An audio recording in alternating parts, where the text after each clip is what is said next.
गणेश चतुर्थी की रात एक डरावनी कहानी। गांवों और शहरों में गणेश चतुर्थी का पर्व बहुत धूमधाम से मनाया जाता है। गली गली में गणपति बप्पा की मूर्तियां स्थापित होती हैं, भक्तिपूर्ण संगीत बजता है और वातावरण में भक्ति का रंग भर जाता है। लेकिन क्या हो अगर उसी रात भक्ति भाव के बीच कोई डरावना रहस्य छिपा हो? ये कहानी मध्य प्रदेश के एक छोटे से गांव रतौना की है। गांव बहुत शांत था, लेकिन वहां एक अजीब परंपरा चली आ रही थी।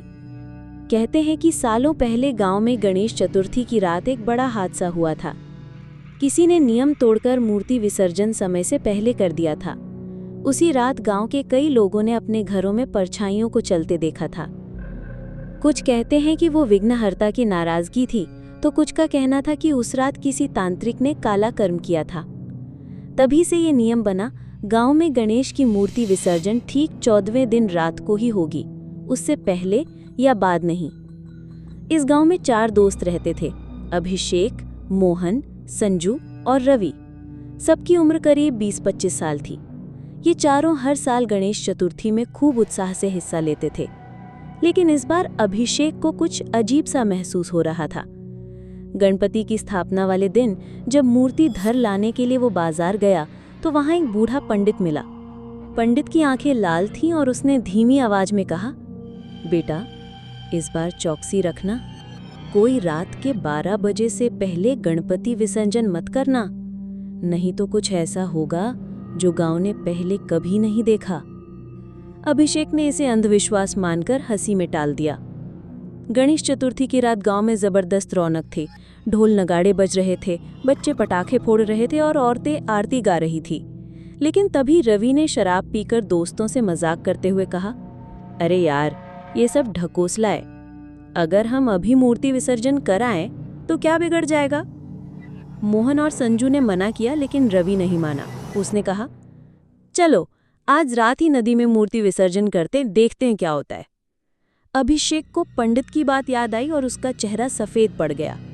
लेकिन तीनों दोस्तों ने जबरदस्ती उसे भी साथ खींच लिया। गांव के पास ही एक नदी बहती थी, लेकिन उसका रास्ता शमशान घाट से होकर जाता था। चारों दोस्तों ने आधी रात को मूर्ति उठाई और नदी की तरफ चल पड़े। जैसे ही वे शमशान घाट के पास पहुंचे, अचानक ढोल नगाड़ों की आवाज बंद हो गई। पूरा गांव मानो गहरी नींद में सो गया हो। लेकिन शमशान में उन्हें कुछ अजीब आवाजें सुनाई दी, जैसे कोई मंत्रोच्चारण कर रहा हो। संजू ने डर कर कहा, भाई, लगता है यहाँ कोई तांत्रिक पूजा कर रहा है। मोहन ने हिम्मत दिखाने की कोशिश की, कुछ नहीं, चलो जल्दी विसर्जन करके निकलते हैं। जैसे ही वे नदी के किनारे पहुंचे और मूर्ति को पानी में रखने लगे, तभी ठंडी हवा का तेज झोंका आया। पानी में से किसी ने मानो हाथ निकालकर मूर्ति पकड़ ली हो। अचानक नदी का पानी लाल हो गया। उसमें से गणपति की मूर्ति धीरे धीरे डूबने लगी, लेकिन मूर्ति की आंखें अब खून जैसी लाल चमक रही थीं। चारों दोस्त हैरान रह गए। तभी नदी किनारे खड़े एक अजीब से काले वस्त्रों वाले तांत्रिक ने जोर से हंसते हुए कहा, तुम्हारी यही गलती थी। नियम तोड़कर तुमने मेरी साधना को पूरा कर दिया है। तभी मूर्ति के चारों ओर पानी से अजीब आकृतियां निकलने लगी। वो किसी इंसान की आत्माएं थीं जो पीड़ा में करहा रही थी। संजू डरकर भागने लगा, लेकिन तभी किसी अदृश्य शक्ति ने उसे पानी में खींच लिया।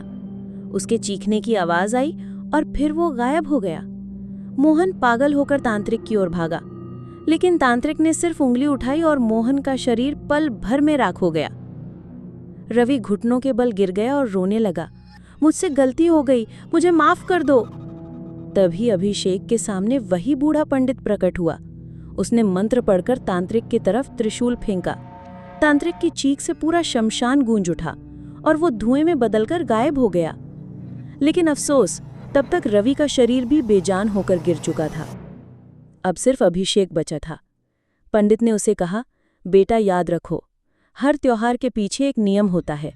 नियम तोड़ना मतलब अनिष्ट को बुलाना। तुम्हारे दोस्तों ने अपनी जान देकर ये सबक सीखा।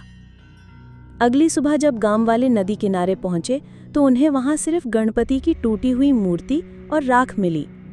अभिषेक ने सबको सच्चाई बताई, लेकिन बहुत कम लोगों ने उस पर विश्वास किया। उस दिन के बाद से रतौना गांव में कोई भी गणपति विसर्जन समय से पहले करने की हिम्मत नहीं करता। गणेश चतुर्थी का पर्व भक्ति और आस्था का प्रतीक है, लेकिन जब अज्ञानता और अहंकार इसमें दखल देते हैं तो परिणाम भयावह हो सकते हैं।